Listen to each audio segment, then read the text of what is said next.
Any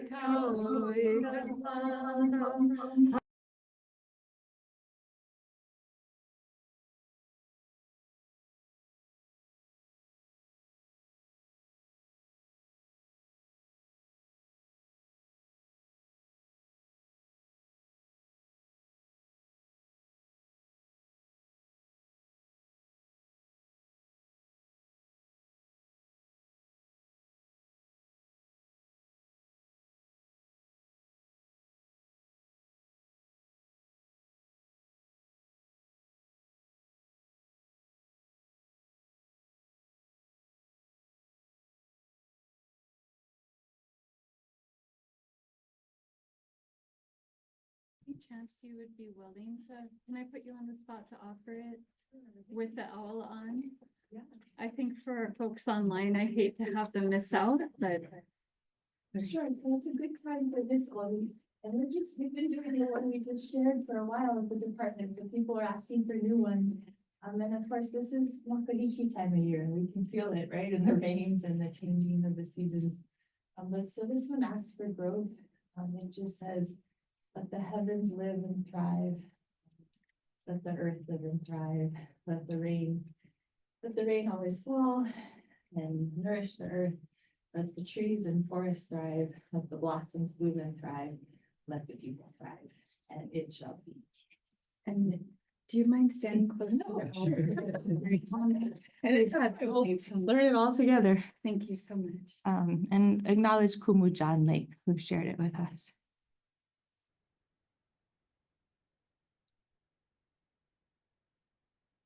E olamo kaleva, e olamo kaonu,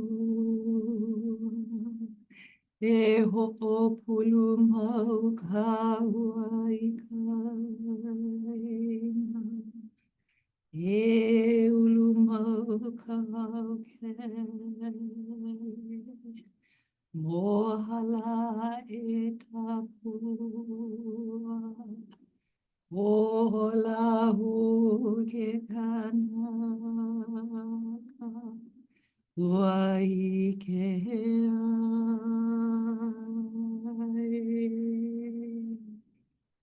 Aloha.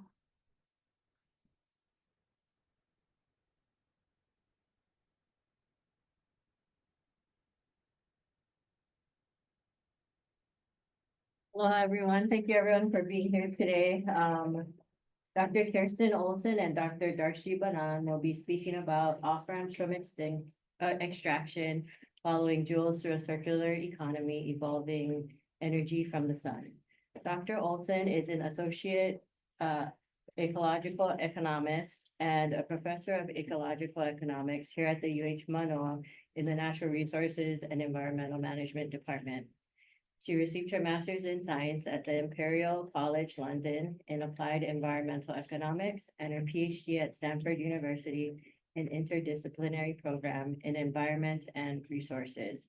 Dr. Olson's lab utilizes interdisciplinary science to support natural resource and environmental management decision-making.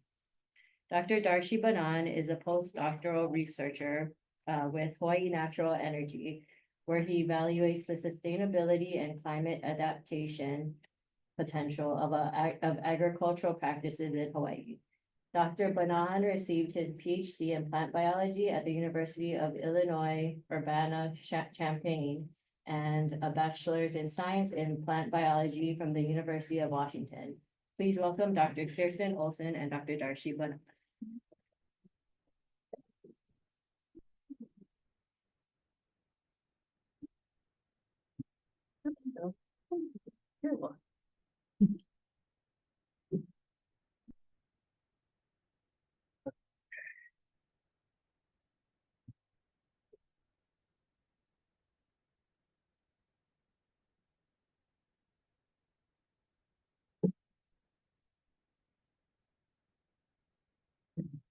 Okay. Does this mean we're set? Yes. Perfect. Okay. So go for it. Yeah. Okay. Thank you for the introduction. thank you for having us. This off the screen, hold 1 second. Let's put it. Yeah. Let's put it away. Perfect. Okay, yeah. Well, myself and Kirsten and my supervisor Scott Turn in the back have been a little triangle talking about circular economies. So we're excited to extend our conversation with you all and also acknowledge that there's others working in this space. And, you know, Hawaii has had a circular economy. It does have circular economies in biocultural refugia like Kipuka that have been presented in that Urban INA paper that was shared in previous seminars. And moving forward, if we do transition towards more wholesale adoption of a circular economy, is best anchored and informed by those ancestral precedents. In the modern academic framing of a circular economy, this sort of diagram often comes up. This is pulled out of Kamana Beamer's paper and shows on the left in green biological cycles and on the right technical. And so those green cycles are products of consumption that are biological in nature. They can return to the biosphere, regenerate the biosphere after they're consumed. Whereas on the right, with the technical products of service, those are derived from finite resources, and the intent there in a circular economy is to keep them in cycle for as long as possible through repair, reuse, recycling, redistribution. So for both of these, you know, whatever your definition of a circular economy is, it's going to have a distinct biological and technical signature from that of a extractive linear economy. And if we boil these sort of approaches down, the biological and the technical, to their most fundamental, this is a reductionist approach, you might end up at a mass and energy balance or just kind of bumping up at the laws of thermodynamics. And so that's going to be our sort of guiding approach to our life cycle approach.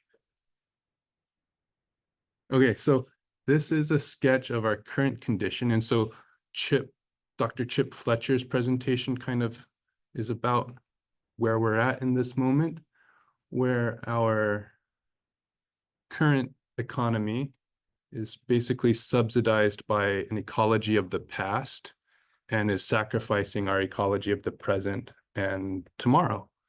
And all of the energy that's subsidizing our economy comes from largely the sun of a little bit today and a lot of the sun of yesterday. So that sun was providing joules to carboniferous lycopods and Devonian sea planktons, giving them the photosynthesis to produce organic matter that then with time, pressure, and heat became the fossil fuels that we extract and combust for Haber-Bosch, manufacturing, transport, and couple that with extracting labor, water, land to, you know, produce capital. Zooming in on Hawaii, ballpark 85 to 90% of food is imported. So here we are on the left today. You know, we're getting seafood from up north, Palouse wheat, Corn Belt corn, Salinas lettuce, San Joaquin orchards. And there's bits of circular economy. It's here, but largely our food and our economy is driven by this extractive linear process. So how do we get to something more like this on the right, shrinking what's coming in, shrinking what's going out, and expanding upon what's already recirculating?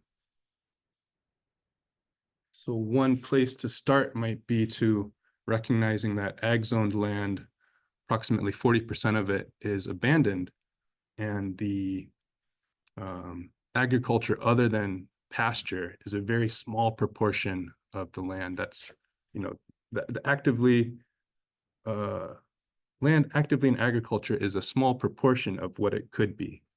So what are some off-ramps that we might take to get more circular?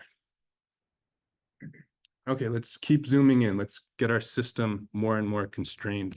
So this is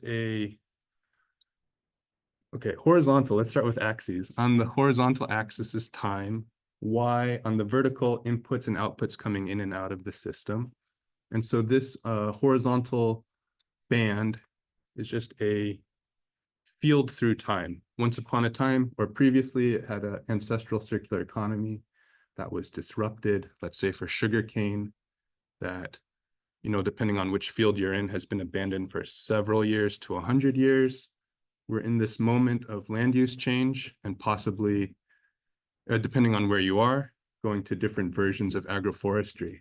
So that's this is that horizontal band of a field, and it's bounded by these dashed lines of, say, a or the islands themselves. So for sugarcane, a lot of irrigation, nutrients, labor, mechanization was coming in, and globally traded commodity was coming out, in addition to pollution and runoff. The abandoned lands we have now, there's some degree of land management, and what we're getting out of it is fire and invasive species spreading. For this moment that we could be in right now, land use change, it's going to involve clearing. There'll be labor and mechanization involved. There'll be some need for a supply chain of, new material coming in, which can be sourced and informed by those refugia. And coming out of it are byproducts that we may or may not attribute value to, so that you might call that valorization. Some of it could be mulch and biochar going into the soil for our agroforestry system, and some of it might be speculating, could be wood products. Okay, so what are the plants doing? I'm a plant biologist by training. So one of the frameworks I often root myself to is a radiation use efficiency framework. Kind of was conceptualized, I think, around the 60s and 70s out of systems ecology and earth systems modeling. And so this is defining production in thermodynamic terms as the ratio of energy output, and that's energy embedded in carbon chains. So it's the chemical bonds to energy input, solar radiation. And so the equation, this is a simplified version of it, is yield potential, YP, is equal to 0.487 S sub T. So that's the photosynthetically active proportion of total incident solar radiation striking a piece of ground, times E sub I, interception efficiency, E sub C, conversion efficiency, E sub P, partitioning efficiency. So the sun hits a canopy, some proportion of that light is captured by the canopy, and that could in an agroforestry system be the different strata of the forest, or in a monoculture, just the canopy. Conversion efficiency is of that light, how is it being used to fix carbon? And so that's the balance of photosynthetic gain less respiratory loss. And that net gain is then partitioned to different aspects of plant growth. So let's just call that a meristem. This is a kukui tree disembodied. Say you're having a party and on some inomona, so you'd probably be wondering what's the partition to the endosperm. Or you're in the energy sector, you want to do sustainable aviation fuels. You might be interested that this endosperm is by weight 60% extractable oil. If you have a pakukui system, maybe you want to know how much vegetative biomass you can use for mulch. Or if you're a forester, how many board feet are in the harvestable timber. Or if you're a soil person, coarse roots, fine roots, exudates, microbiome, all of these are feeding to the pump that's getting into the soil. So this is in the MEMS model, it's in our soil, plant, atmosphere continuum, earth system models, and it can be also contributing to our economic models. So in a life cycle approach, constraining ourselves still to a single field, this is a schematic of the different processes that lead up to the production of some agricultural product. And across the top here are the different supporting inputs necessary for each of those subcomponents or sub-processes. Water, fertilizers, chemicals, labor, mechanization. And then there's also from the whole system some change to the system itself and the surrounding space of the air, land, water, changes to its structure, function, emissions. So continuing to think about this moment we're in with land use change and seedling production and site preparation, some of that data, not here, but shout out to Destiny, Apilato, Giovanna, New, Go Farm. This is sort of a snapshot of life cycle approach we're doing on nursery production. I think the takeaway here is tracking units, tracking time, knowing what's going into the system and what's coming out, in this case, nursery stock. For site clearing, shout out to, this is Waimanalo Research Station, so big thank you to James, Malnafi, and Lito, and Curtis, and Romel, and Richard. Thanks for letting me tag along. This is a time motion analysis where a GPS track of a big case tractor and a batwing mower cutting down some abandoned pasture, or a front loader clearing an old coffee trial. So this lets us look at it in terms of work phases, fuel consumption, emissions, efficiency, and what would it take to transition land out of abandoned to something else. And all of this has some sort of associated fire risk mitigation, byproduct valorization, and a whole system carbon budget. So we've been thinking so far about the individual agricultural production system, but that's nested in some extended production system where you also have post-harvest processing, distribution, and marketing, all of which have their supporting inputs, their outputs, which alter their own space and the space around them. And data coming off of this, depending on how we measure it, can inform a life cycle approach in terms of intensities and efficiencies, a techno-economic analysis of what does the market want per gigajoule or per megagram of product. And what's lacking, I think, in what the market is pricing right now is it's not internalizing a lot of these changes to land, air, and water, these things that we're externalizing that impact our ecology, our health and culture, our labor practices, our gender equality, our social networks. And so this approach, even though this looks pretty linear, there's a lot of straight lines, it's nested within a larger system and it's in relation to other systems, inputs and outputs. So with ending on externalities, I'll leave it to Kirsten. Do you want to pause for a second for a question? Any questions up to now, or do we want to? Okay, questions at the end. Yeah, thanks so much. So moving on from this, we're gonna zoom in to the analysis of externalities. So, why analyze externalities? Well, we all know our food system is really costly, right? To people, society, and the planet. And these costs are typically borne by those least able to deal with them on marginalized and underserved populations.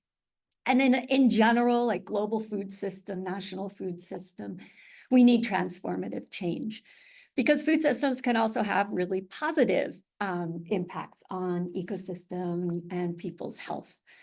So we want to ensure that our project in these production practices, that we result in net positive outcomes for both people and nature.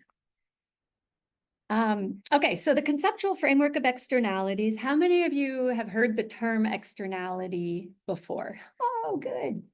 Right? So this is the idea, right? That in a transaction, an agreement between two people, there are other people around or other things around that bear some of the costs or benefits of that transaction.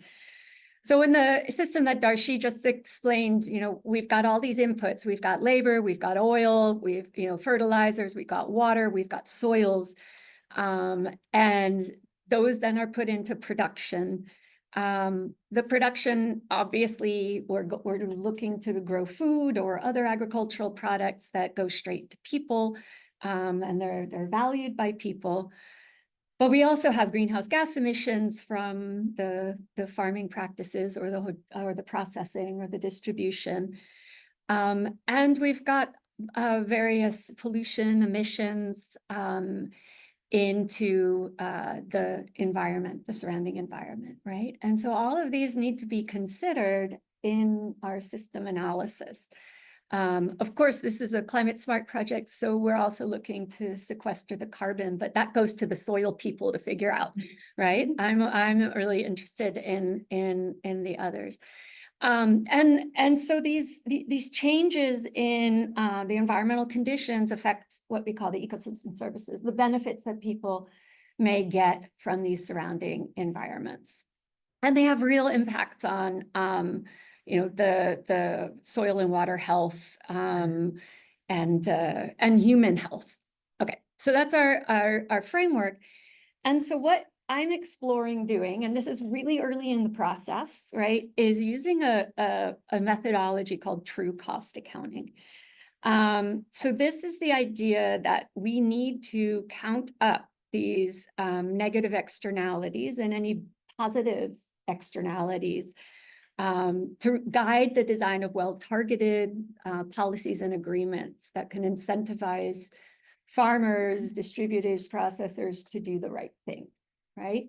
And to establish potential, for instance, where should we put our subsidies? Where should we put fines or standards, right? So all of these classic policy mechanisms.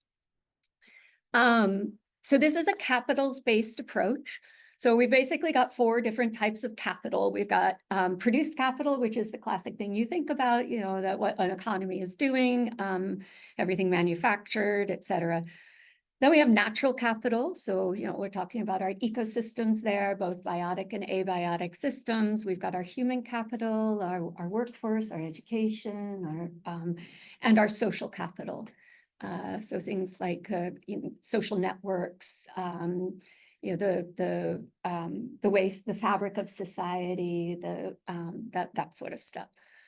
And so what the true cost accounting does is it offers a framework for looking at the important impacts within each one of these categories, right? And so I pulled this one from a specific methodology, but the idea is to use this framework to guide our discussions within our project and tailor it to what we're trying to do.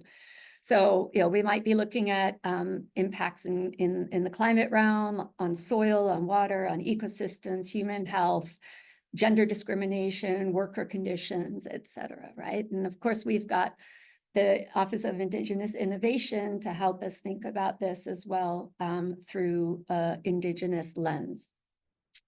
And so what I'm thinking here is in the natural capital, really zooming in, and I pulled Ty's slide here of the soil qualities, right? So we want to map the soil extent and condition and really understand how those change over time under different production practices. So we can draw on the knowledge base that's being developed in one part of the project and in past research to inform what we need to be monitoring in order to track soil health change over time.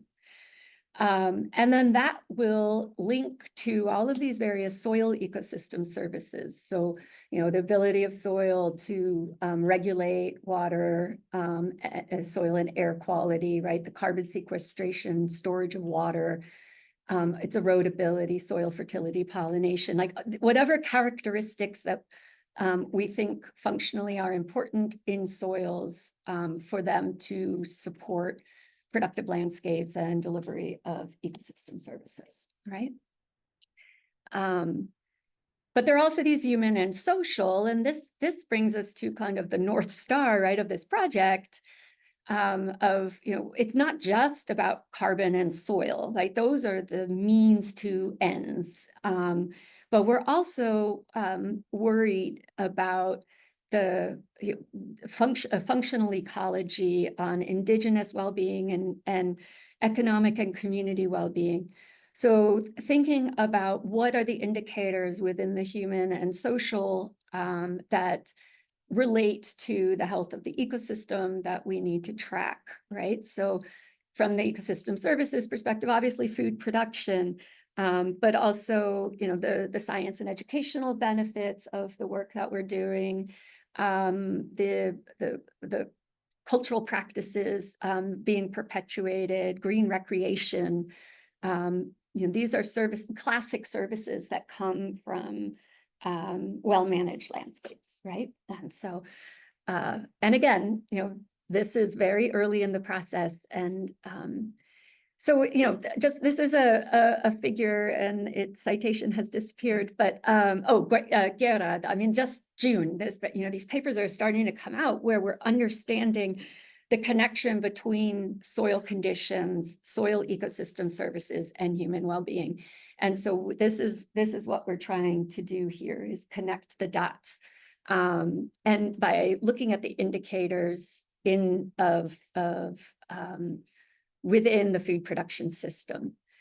The true cost accounting, though, wants to get all the way to monetization of negative impacts, right? And eventually monetization of any positive impacts, of course.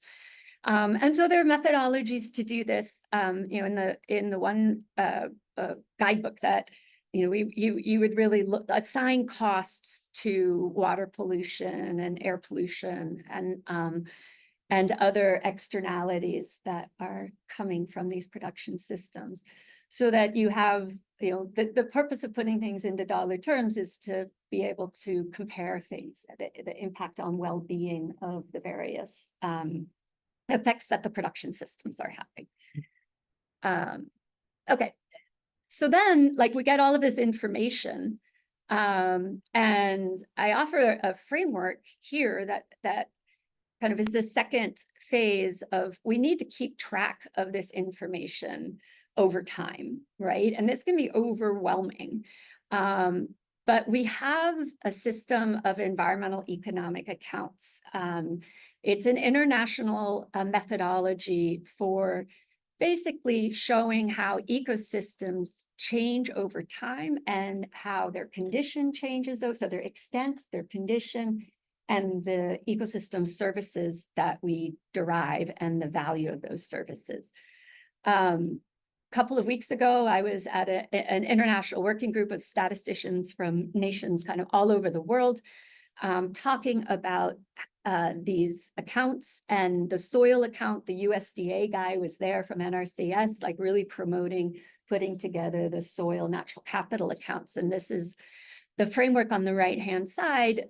What we would be able to do with this structure is systematically compile information on soil extent and condition, and through the ecosystem services that they are providing, value how change in the volume or condition of soils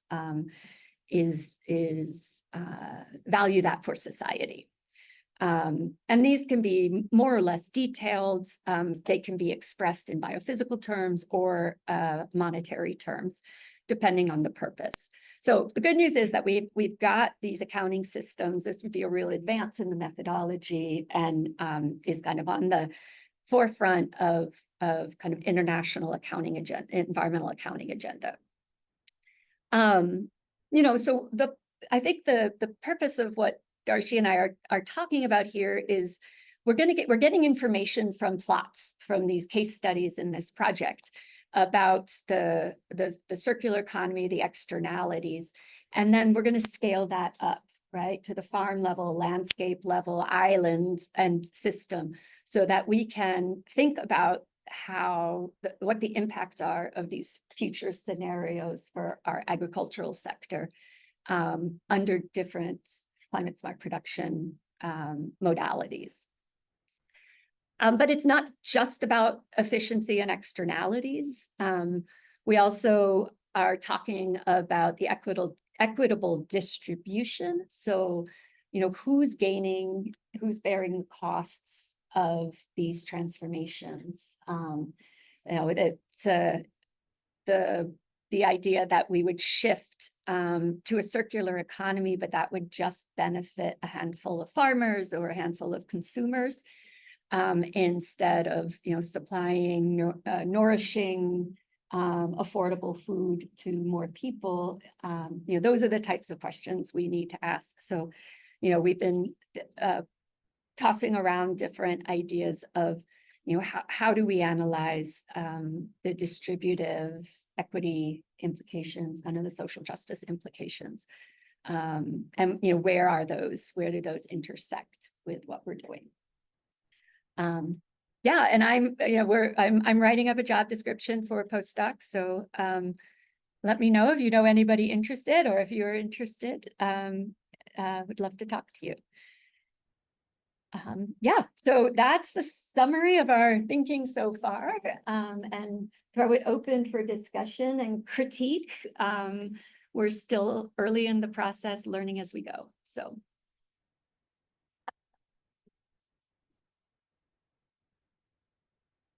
All right, so we have about just a few under 20 people online today, and so I'll be keeping an eye on any questions that come in online, and I'll let you know if those questions come in. Otherwise, you can go ahead and call on folks in the room. Yeah. Question, so you mentioned looking at costs or dollar amounts as a unit of measure to be able to compare, and you also mentioned biophysical indicators too. I was wondering what other units of measurements you can look at besides dollar values or energy or carbon to look at within this framework. Yeah, I mean, I think there are probably, indicators. You can select indicators of any variety, right? That tell you something about a condition of concern, right? So, if it's a social condition, maybe it's something that isn't biophysical, right? Or monetary. What are you thinking about? Yeah, like because it's hard to put monetary values on the things, and you're also looking at apples and oranges. So you kind of want to put it in the same unit, but like I'm just wondering, like, what are things that you might be missing by looking at one versus the other? Yeah. Or things that don't quite fit together, or are there other units that are sort of emerging that folks are talking about that are not quite monetary, that could maybe be a little more comprehensive, things like that. Yeah. Do you mind repeating the question? Oh, yeah, sorry. So the question was whether there are alternatives to energy metrics or biophysical or monetary metrics to track. Yeah, I mean, I would give the example and we're marrying a bunch of different approaches here, right? So from the industrial ecology to kind of the socioeconomic, but like the true cost accounting, for instance, like the gender wage gap, right? Like if that's a concern, or worker conditions or something like that, like you could bend over backwards and try to monetize those things, right? Or you could report them in natural units, right? Yeah. We have in the. It's very interesting combined presentation, perhaps related to your question. I'm not sure, but I'm curious the process that you went through, kind of decision making, where you came to base this on this base approach, and in terms of with the conditions, was it thinking about transitioning, and where some of those values may or may not find a home in the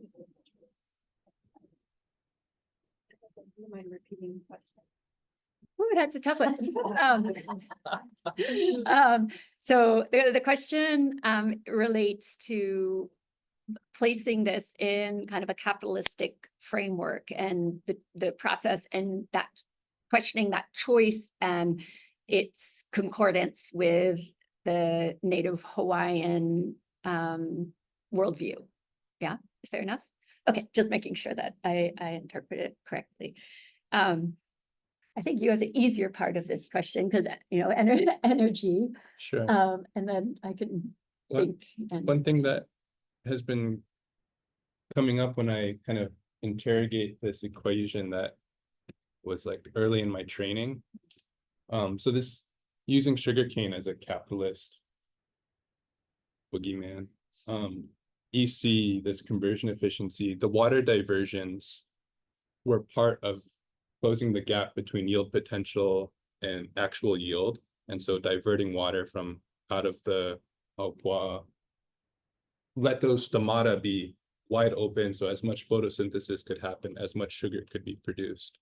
So that is how this law of thermodynamics played out under a capitalist economy. So one thing I've been wondering about is like, okay, how do we play with these laws of physics under different economic paradigms? Ty has a paper about idiotypes with, I think, Larry York, about the kind of extended phenotype and of the plant and how it relates to the soil. So that is extending the phenotype beyond just the plant. And so what sort of idiotypes will we select for beyond the ability to take a lot of fertilizer, to pack in density, to not topple over? What are we going to select for? What sort of environmental conditions will we manipulate? What sort of management practices will we use? Are all going to depend on the economic paradigm. There's criticisms about going reductionist, but reductionist also maybe lets you maximize translation fidelity. And acknowledging that this is just an energy carbon plant view, but that's where my head has been going relating to your question. yeah, I mean, I'll attempt.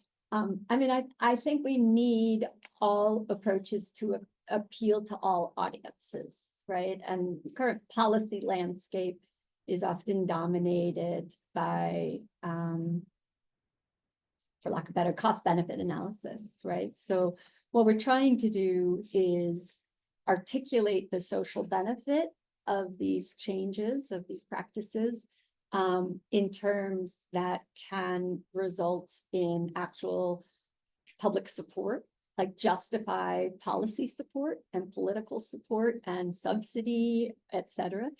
Because farmers can't make these changes if it's not profitable for them, right?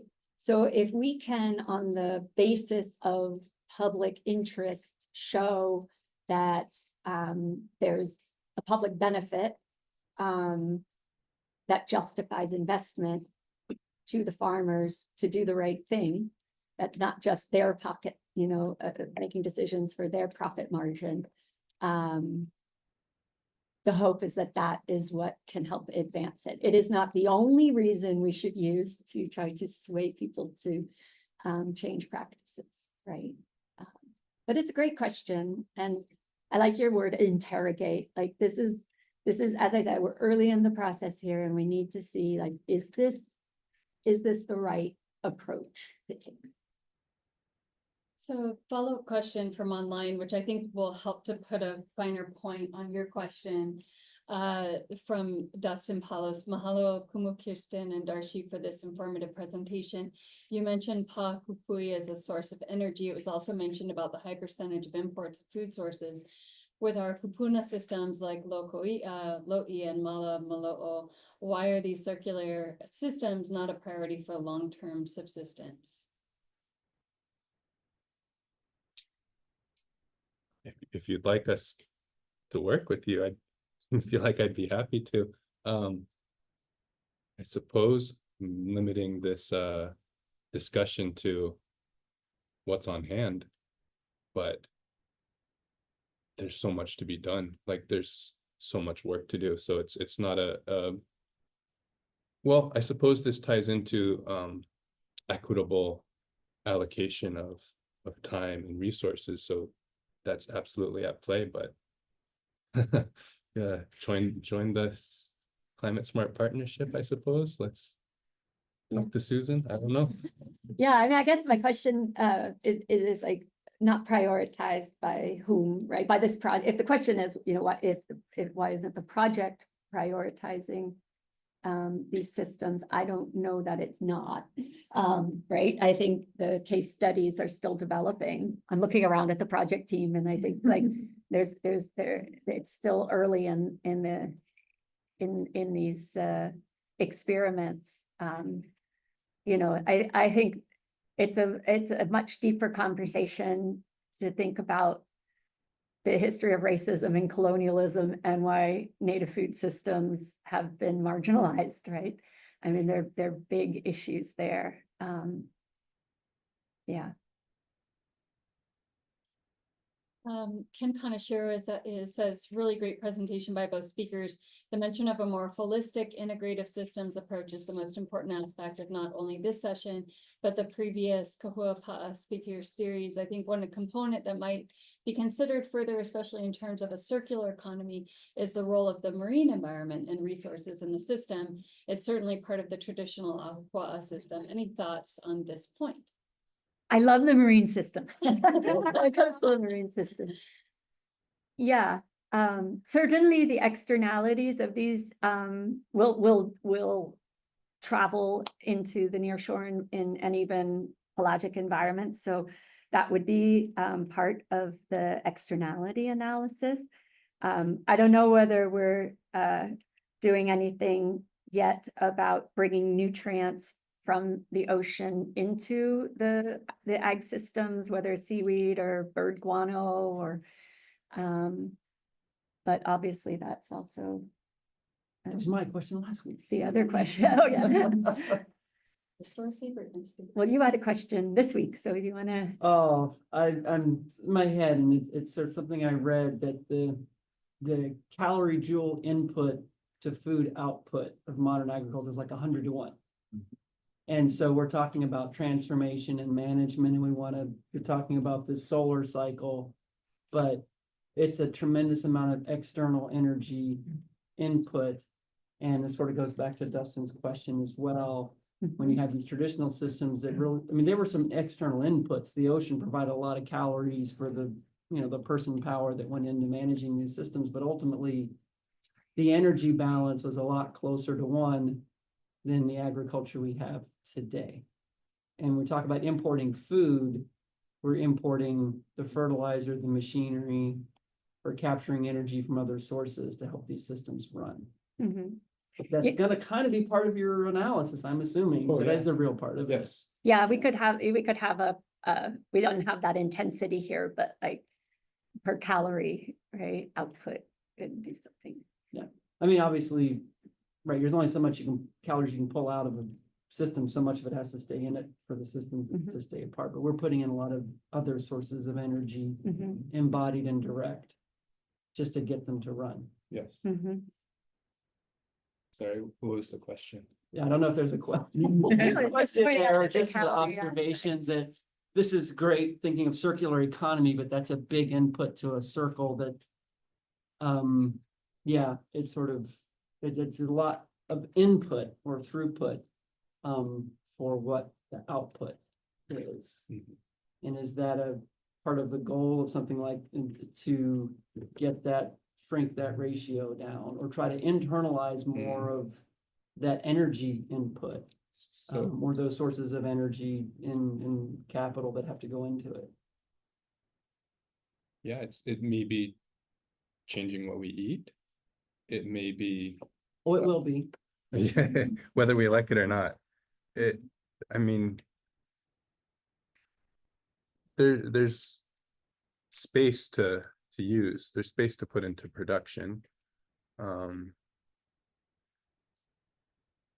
think part of it is the accounting and knowing what is feasible and what sort of lifestyle is supported by those energetic realities, and how will the market respond? How will the ecology dictate the market as time goes on? That's why we titled it off ramps. I don't think we have a vision for exactly what that said and done circular economy looks like, but what are avenues we can take in the immediate term improve upon the situation. I was curious, it is a cool sort of, right, it's gonna, there's like two directions, because you get really reductionist. I mean, I kind of like framing it by energy, but I think one of the questions I had is, yeah, the energy, about like labor that goes into this, right? And so, you know, yeah, there's all this land out there, but you know, who's gonna be there to do it? And when you talk about, like, for example, the sugar cane, right, like the amount of labor that went into that, it's like hard for us to imagine at this point. I think, and you start reading the histories and understand. And so I'm curious about, I guess the question is,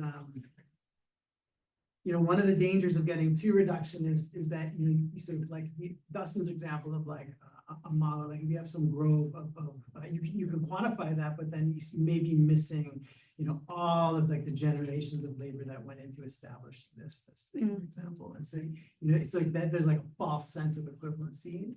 But I was curious, just thinking more broadly about off ramps and, you know, how you see labor and what role labor plays in a potentially off ramp, and whether that's sort of coming from policy or coming from how you, maybe a simpler question is how, because you have it in your sort of conceptual models, it's in all these pieces, but how do you see, you know, it has to be a central part in wherever we go, right? Yeah. And so where do you see it fitting into the modeling framework that you guys are, or where you're headed, I guess? How it fits in the modeling framework. Like, well, first I'll say, I think we undervalue labor in this sector, like the folks working in INA-based work is radically undervalued. So that's the starting point. And so I think part of what you're asking is how do we appropriately value or compensate? Yeah, like you have to, because of like what the whole reason that externalities exist, right? Is it's not because, oh, we didn't think to account for them. It's because if I want to make money, like I'm not paying for that shit, right? Yeah. So there's a very intentional reason. Oh, it's by design, yes. Yeah, so labor is the same way, like labor exploitation, it's the same thing, it's just doing it to people directly as opposed to the environment that we need to survive. So like, you know, like if you, I'm just curious like how that comes into, like, right, to define the off-ramp, right? It seems to me like you end up having to confront like the reasons we're not accounting for those things. So any circular economy to me, it makes total sense. Like, of course, that's what we need to build, but the reason we don't have it is the same reason we're not accounting for externalities. Like, it's like you have to plan it, right? You have to plan the economy like that. So I'm curious, like, just that coming back to that question, I feel like that's for all of us doing natural resource management, for all the students coming into this, like, how do we, like, I guess maybe center that question, labor in particular, in that, because I think you have like a really cool potential here to like put that into that piece of the puzzle, right, into this. Let's think about So maybe it's open-ended, I don't know. No, I like that. We'll have to really grapple with that, Clay. Thanks. Hold on, we had, you want to ask your question? And really briefly, I Oh. just want to acknowledge we're at 3:50. Oh, yeah. And so if there are people who need to head out to pick up kids from school and all of the above, you're welcome to do so. Just want to make space for them to do that. Our speakers have agreed to stay another 10 minutes. If the questions were hot and running, which they are, so we'll keep going with the questions. But if you need to step out, you're welcome to do so. Go ahead, Ernest. I appreciate that. Thank you. First comment I want to make is that if anyone's interested in learning more about Hawaiian cultural values and protocols, that's going to be the subject of our seminar next week. So, as a newcomer to Hawaii and as a newcomer, especially to INA-based work, Aloha INA-based work, one of the things that I've been most impressed by is how communal the work is. And it seems like a big part of the value of protecting and improving those systems is in the kind of self-perpetuating knowledge transfer of circular economies, of elders or kapunas teaching keiki, et cetera, et cetera. I feel like every time I go, I learn something. I can only imagine how much more people that are growing up and living in those types of environments are learning.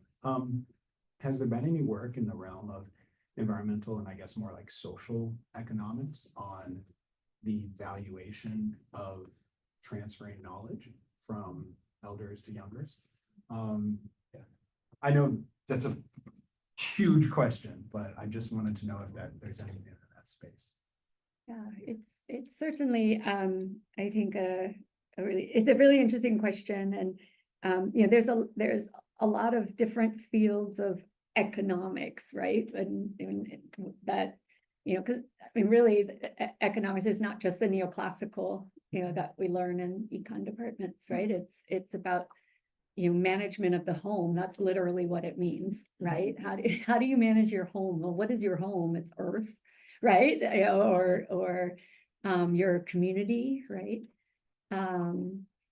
Yeah, and so the value of kind of social networks, of the intergenerational, like learning, there's definitely an education, Mehana's gone, but an education field, people have done studies on the value of, education and learning loops, etc. But it's great. I don't know. I mean, I'm not all that familiar with that body of literature. Sure. No, I really appreciate how this project has tried to, and this talk in particular, looked at the externalities beyond just the biological ones like this. But I like I didn't put an arrow for knowledge. Yeah.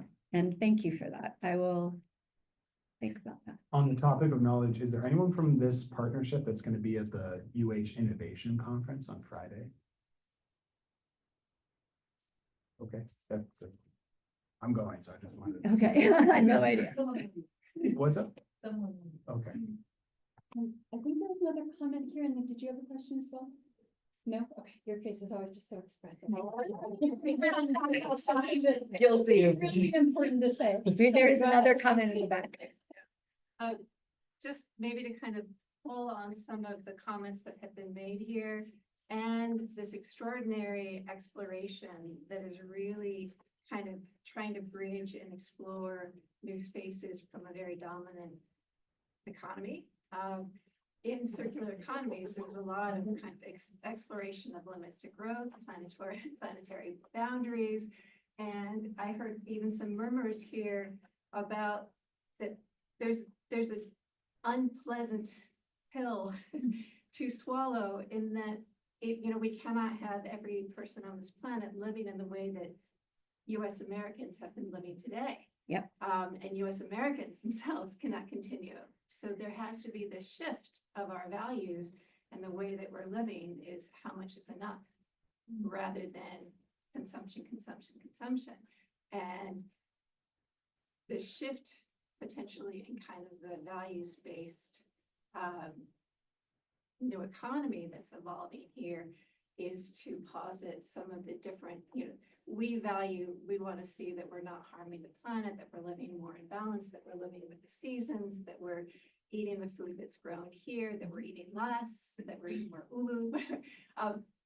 That might be part of what's kind of moving beyond a capitals only based approach, is that embedding of these other values in order to have a successful, healthy social economy. Yeah. Yeah, and just really quickly on that, I mean, I know we're both very technical people, right? But I think some of that can be translated in like the energy thing on the seasons, for instance. Well, there's really good reason why the food should be eaten in seasons, because the energy balance works out that way, right? As well. So some of them I think we can take and try to find the merger, right? And that's just the fun part of this project, right? Yeah. We had a question. So in your opinion, does the market as a mediator for socioeconomic relations and associated energy matter throughput, does it increase or decrease energy?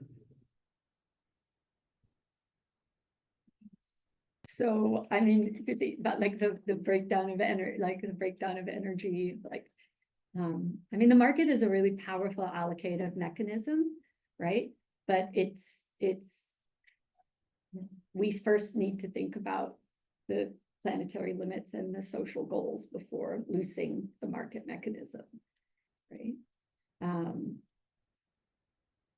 Yeah.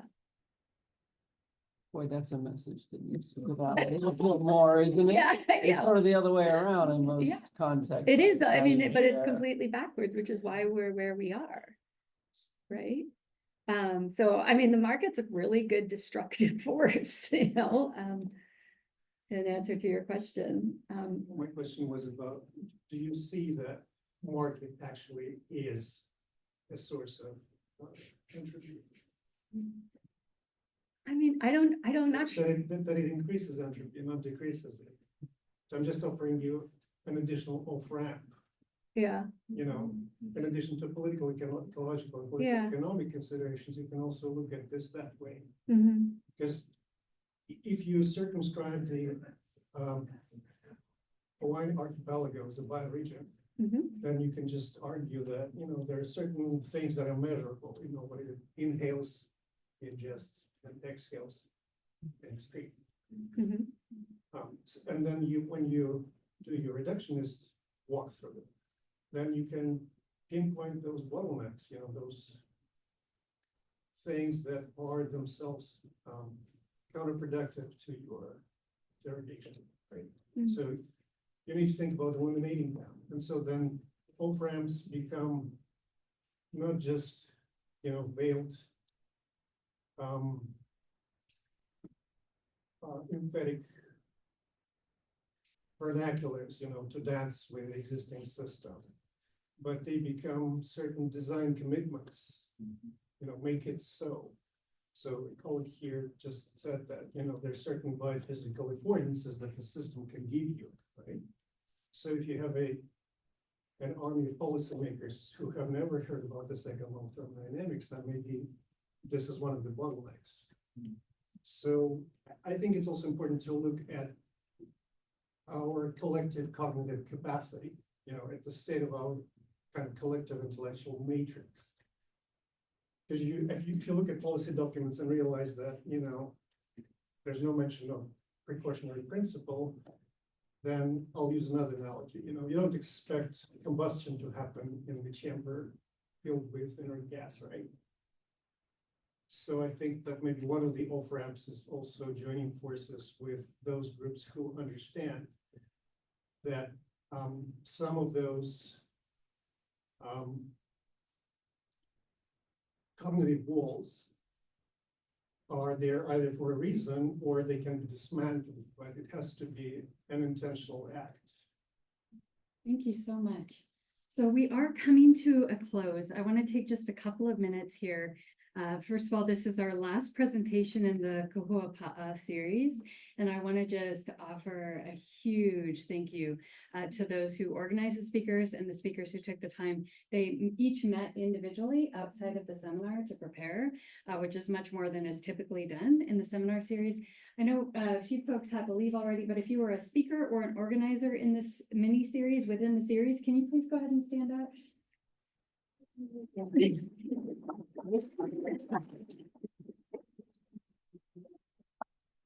All right, so we do have 4 seminars. Sorry, and we also GSO provided the food today. Thank you to GSO. Thank you, GSO. So finally, there are 4 presentations left in the seminar series this semester. Next week, we have a bachelor's alumnus from our department and also out of botany, Amy Sato, who will be presenting on Hawaiian cultural values and protocols for common terrestrial conservation actions. The week after that, we have another former student in our department, or took some classes in our department, Shannon Revere, who's now working both with the United Nations as well as with U.S. Fish and Wildlife Service, and is going to be presenting her work on women and wildlife crime and gender dimensions of wildlife crime. So that's just 2 of 4 upcoming seminars the remainder of the semester. So we hope you'll come back, even though we're not talking about carbon and soil. But we hope you'll still come back same time, same place as we continue to talk about these really big challenges we're facing and how you can be a part of solving them. So thank you for being here and part of this series. We appreciate all the work you do. Yay.